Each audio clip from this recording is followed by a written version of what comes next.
Hello, magandang gabi sa inyong lahat mga kababayan ko. So meron tayong re-react na video. Ito ay Kababalaghan 5, no?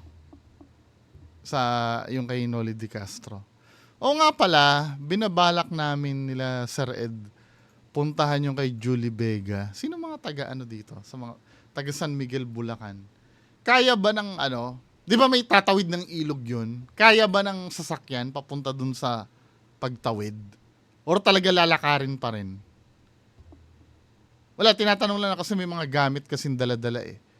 Anyway, kontakin nyo ako sa FB page no kung may information kayo regarding doon. So ito, meron tayong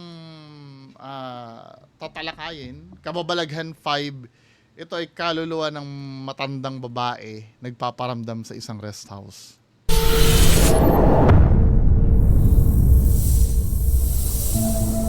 Mga kaluluwang Mga gumagana. bagong nanonood sa akin, no, may purpose po kung bakit ganito yung ano, yung format ko ng video. Na-explain ko na po yan. At bago lahat pala, sorry, disclaimer muna tayo, muntik ko na makalimutan.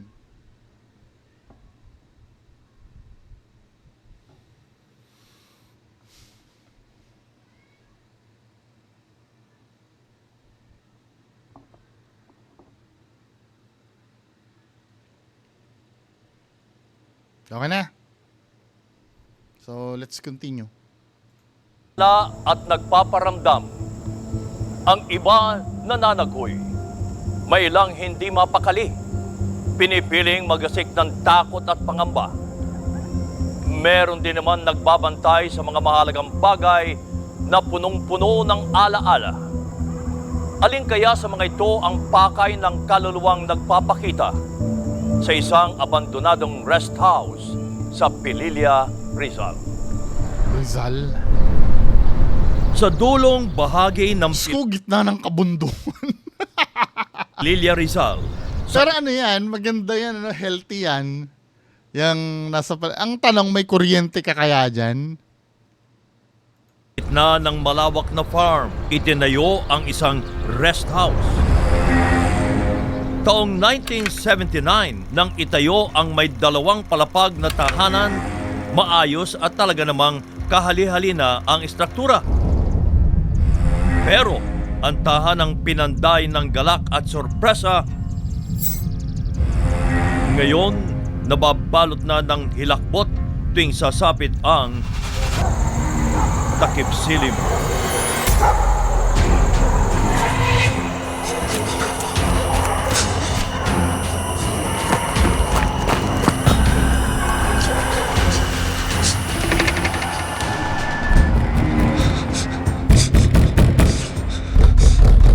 May nanggugulat ba dito? Ay, manggugulat na naman. Ah.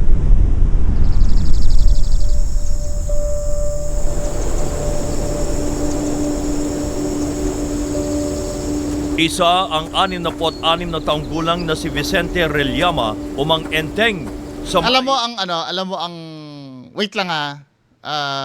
Alam mo nagiging problem dito sa ginagawa nila Noli Di Castro. Ano eh, okay, nostalgic no kasi nung mga kabataan nyo, hindi ko na naabutan yun na yung Magandang Gabi Bayan. Yung kabataan nyo, ganito rin kasi yung format. Kung hahanap kayo ng throwback ng mga palabas ng MGB dati, puro ganito ang format eh, yung nagkikwento lang. Yung walang hindi ganoon ka-intensive yung investigation na ginagawa. Parang wala lang, kakwentuhin lang kung ano yung mga nangyayari diyan na talagang kwento lang talaga. Na ang ginawa nila nung ito ay siguro 2020s na ba to or 2010s itong video na to. Hindi sila nagbago ng formula, ganun pa rin. Kaya pag pinanood mo, parang it's getting old na yung style. Kasi may bagong format na ang KMJS eh. Yung talagang after nun, dinedebunk nila kung ano yung nangyayari. 'Di ba? Yun ang maganda kasi sa formula ng KMJS. Parang inap nila yung game eh. Ngayon, 'di ba, MGB ang standard ng mga ganyan, ano, yung mga katatakutan. Then, dumating ang KMJS. Ang ginawa ng KMJS, may halong debunk. Aalamin talaga yung totoo. Now, yung mga tao kasi nasanay na dun eh. O baka mamaya, ano lang yan, hindi totoo yan. Baka mamaya may explanation naman kung bakit ganyan. Yun dun kasi nasanay hanggang sa yung ginagawa ni Noli De Castro, nag-stay pa rin siya dun sa dati. Parang hindi na siya umaabot sa standard ng KMJS. Kasi ang KMJS talaga, nag-i-interview ng video expert, ng psychologist, ng doktor. 'Di ba? Ito wala eh. Nakapangingilabot na karanasan sa bahay. 20 taon na siyang katiwala sa naturang rest house. Nag-iisa lang po ako rin minsan, yung asawa ko. Nadalaw kayo. Uh, Paggabi, diyan kayo tumutulog, ano bang may na-experience ba ho kayo? meron no, marami. Ay katulad doon dyan sa, minsan nakaupo ako sa pintuan. Ay yung puso rito na ano, Poso, yung bomba? yung bomba. Ganon. Kitang may taong umiikot.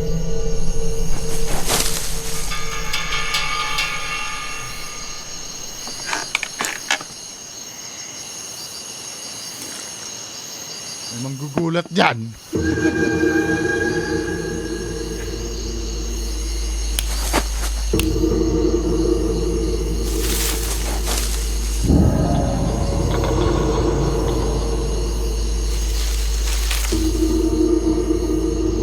Parang may nagtitrip sa akin ah.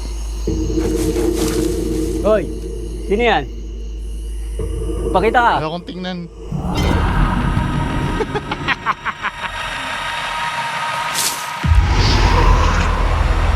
Alam mo, sa totoo lang, hindi naman talaga nakakatakot eh. Ayoko lang talaga nung ginugulat ako eh. Yun ang ayaw na ayaw ko sa lahat. Yun titingnan mo yun, pero yung gugulatin ka, magkaiba po yung takot sa gulat ha. For your information. Pakita kayo sa akin! Pakita kayo!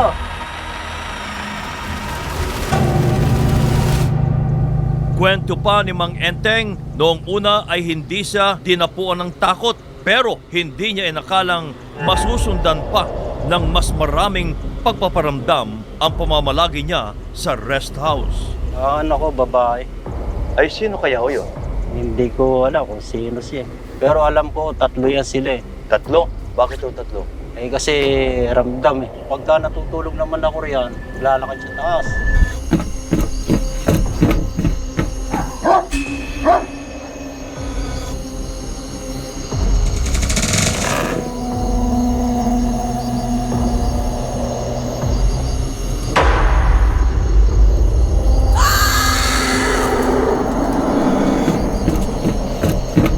Kailangan kasi matalakay ano ba yung history. Kung bakit nagkakaroon ng ganyan. Yan na naman kayo eh. Nananakot na naman kayo eh.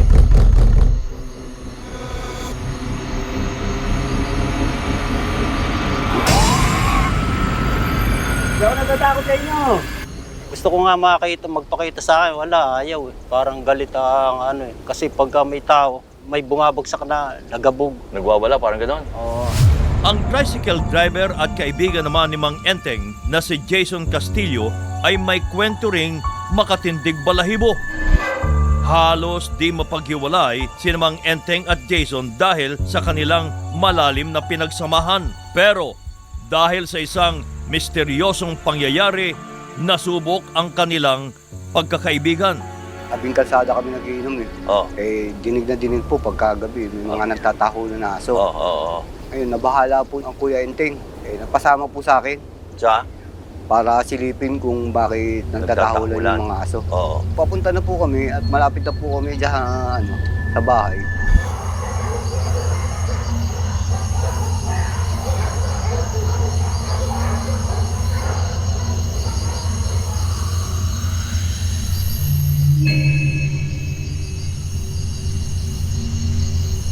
Forward nga natin. Investigation. May investigation ba dito? Ano nangyari sa kanya? Parang may sumipa. Gusto niya ako magmakaawa sa kanya eh. So, parang may sumipa daw. Tawag ako ng tawag, hindi niya po ako May pinaparinig. kainteng? Opo, ay wala naman daw po siya narinig.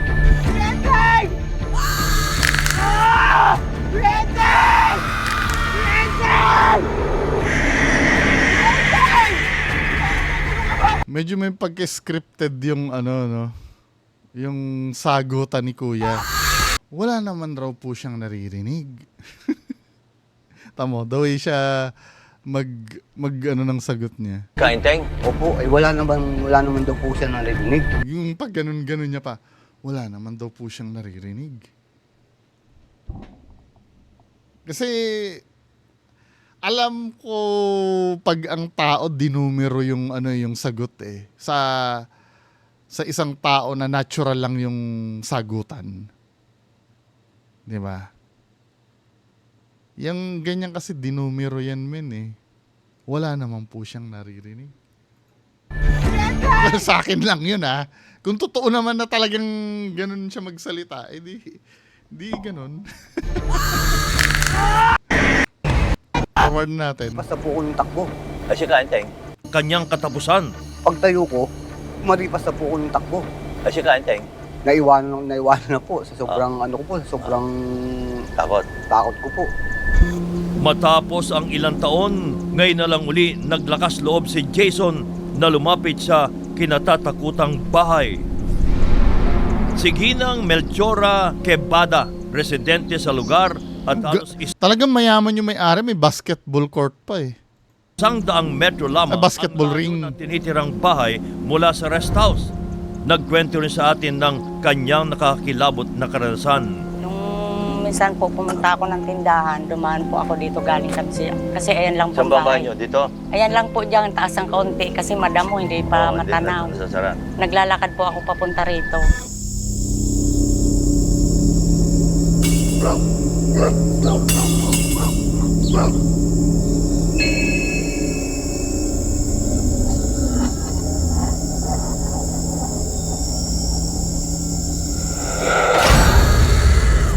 Ramdam ko ang takot ni Aling Meli nang ibahagi niya sa akin ang iba pang karanasan ng kanyang pamilya. Siguro po mga alas 9 o alas 10 ng gabi, sigaw ng sigaw yung manugang ko. Kinakalampag Yung yung pintuan. pintuan nila. O, tapos nag-iiyakan na yung mga apo ko, maliliit. May naglakad doon sa likod oh. Tingnan mo. Ay, hindi nagjo-joke ka. Ano ba yon? Habang may kumakausap. Yung pintuan nila. O, tapos Tingnan mo yung nasa likod oh, may naglalakad oh. nag-iiyakan na yung mga apo ko, maliliit. Pero hindi naman na sila sinabing ano eh.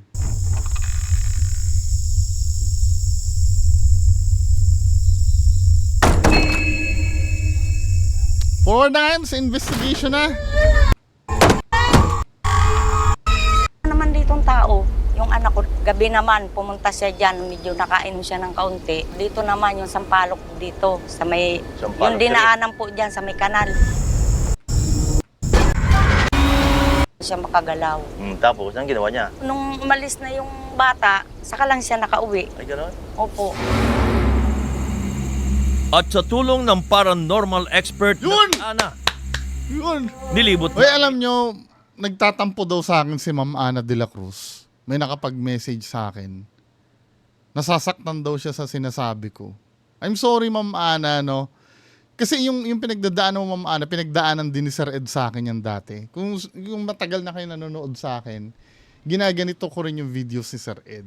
Kaya lang, ang inano sa akin ni Sir Ed, kinausap ako. Sinagot niya every little single detail ng katanungan ko. Bagamat some sagot ni Sir Ed sa akin, medyo malabo pa rin para sa akin ano. Pero nakita ko na may effort ni Sir Ed kasi na sumagot sa akin nang hindi niya ako inaaway. 'Di ba? Kaya si Sir Just Clint din, 'di ba, yung mga videos ko kay Sir Just Clint before ganun din. Kinausap din ako ni Sir Just Clint. Hindi rin ako inaway. 'Di ba?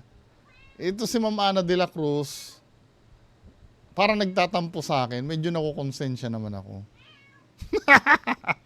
Nakukonsensya naman ako dun sa ano. I'm sorry, Ma'am Ana de la Cruz ha. Yung video lang po kasi yung ano, yung inaano natin, nirereakan. Ang abandonadong rest house upang malaman Kapre! kung sino nga ba ang espiritong namamalagi at gumagala Kapre! sa mga Kapre! residenteng Kapre! nakatira malapit sa bahay. Dito po, dun po sa isang kwarto, yun po yung dalawang babae lang din po siya. Kala ko Okay kapre. naman po yung isang kwarto na yon, magaan po. Maliban lang po dun sa isa. Dun po sa may matanda po na nakatingin po sa may bintana. Nandun lang po sila palakad-lakad, tapos nanggagaya lang po minsan pag pupunta po dito sa bahay. Natagpuan din ni Ana ang batang sumampa sa balikat ng anak ni Aling Meli. Siyempre naikwento na eh. Dapat kasi hindi nga nagkikwento.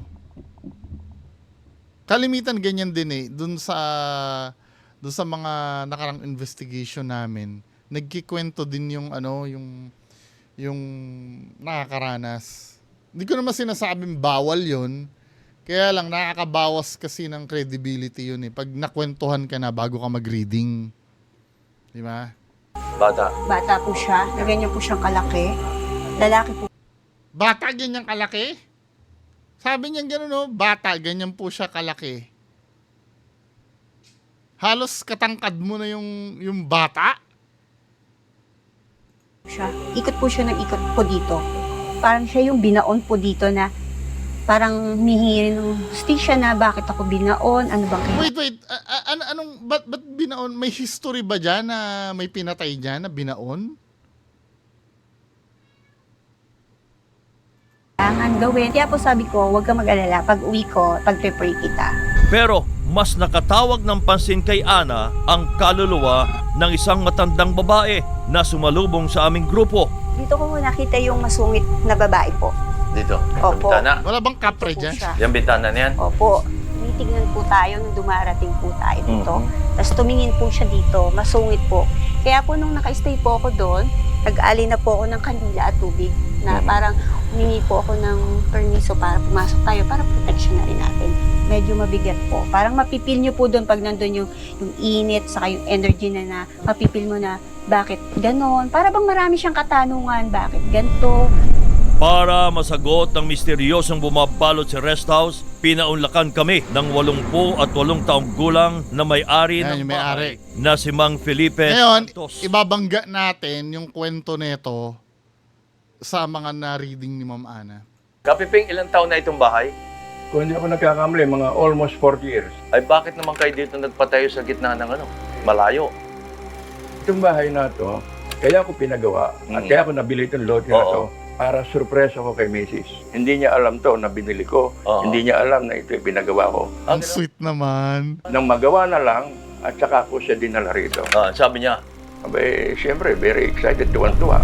kwento ni Mang Piping, dito nila kalimitang dinaraos ang malalaking okasyon sa pamilya. Kailan nahinto yung pagpunta ninyo dito? Ay, noong magkasakit na nga si Mrs.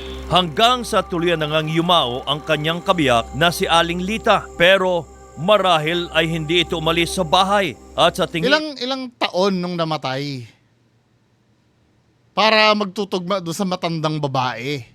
ni Mang Piping, ang babaeng nagpapakita sa rest house ay ang kanyang asawa. Binabantayan nito ang bahay na pinakatatangi niyang regalo. Ako ang nagbilin sa mga anak ko. Na As much as possible, huwag niyong ibebenta itong lugar na to, itong lote. There is something here. hindi man ibinenta ang bahay, iba pa rin ang naramdaman ng babaeng multo sa sinapit ng regalong rest house. Kung may taong nawala at may memory sa bahay, mahalin lang, alagaan, kahit hindi ka na pumunta, kahit hindi mo nadalawin, pero nandun lang yung pag-aalaga, nandun pa rin yung present na parang buhay na buhay ang bahay. Kasi nandito lahat ang alaala. Nasaan na yung binauna bata? Yung sinabing binauna bata, yun ang inaabangan ko eh. Kung may binauna bata dyan eh. Ano't anuman ang Asan yung binauna bata? Lote yun na binili. Malay mo, hindi pa nabibili yung lote, may sinalvage na doon na bata. Minsan yung mga testimonya ni Ma'am Ana de la Cruz. Pasintabi po yung Ma'am Ana de la Cruz, I don't know you as a person. Pero ang pinag-uusapan natin dito bilang pagiging paranormal expert mo, Yung katulad nung, yung mga claims mo, ito ha, wag pong sasamaan loob nyo, Ma'am Ana de la Cruz. Yung mga claims nyo katulad do sa Clark Abandoned Hospital, na sinasabi mo, yung pugon doon ay sunugan ng bangkay. Na wala namang sunugan ng bangkay sa loob ng ospital. Incinerator yon. Nung araw kasi, nung wala pang Clean Air Act, ang ginagawa ng mga ospital, di ba, yung mga waste nila, ini-incinerate nila. Kasi nga, sometimes nakakahawa yun at nakakaano eh. Walang sunugan ng bangkay doon. Tapos gumawa ka pa ng istorya doon na may bata na kinulong doon at sinunog ng buhay. Ng dalawang, di ba? May mga kwento ka kasi, Ma'am Ana de la Cruz, na talagang hango talaga sa imagination. Katulad niyan, ano? Biglang sinabi mo, bata na nilibing dyan. Na wala namang historyng ganon. Di ba? Ewan ko. Parang kasing ang nangyayari sa mga panahon na ito, parang for the sake na may maisabi ka lang kasi eh. Pero namimiss ko yung kapre ha. Ba't hindi na nag-ano yung kapre? Anyway, mga kababayan ko, yan lang muna ang pag-uusapan natin ngayong gabi. Magandang gabi sa inyo lahat. Bye-bye.